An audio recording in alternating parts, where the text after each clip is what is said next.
নতুনভাবে সাজিয়ে তুলেছে নিজেকে অপু বিশ্বাস। একের পর এক ফটোশ্যুট এবং এখন আজকাল দেখা যায় নায়িকাকে র্যাম্পে হাঁটতে, যা দেখে হতবাক দর্শক। অপু বিশ্বাস একদম বলিউড স্টাইলে যেন নিজেকে তৈরি করেছে। তার ফ্যাশন শো, তার র্যাম্প শো ওয়াকিং যেন হার মানাচ্ছে বলিউড সেলিব্রিটিদের।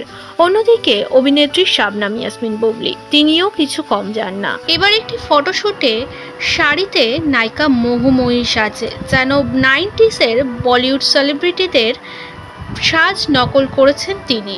সঙ্গে মাথায় বেনি এবং সাবেকি স্টাইলে, যা দেখে প্রশংসায় পঞ্চমুখ হয়েছে দর্শকেরা। আপনারাই বলুন, এদের এই সৌন্দর্যতে কে এগিয়ে, বুবলি নাকি অপু? বেলা শেষে সাকিব কার হবে, অপু বিশ্বাসের নাকি শাবনাম ইয়াসমিন বুবলির?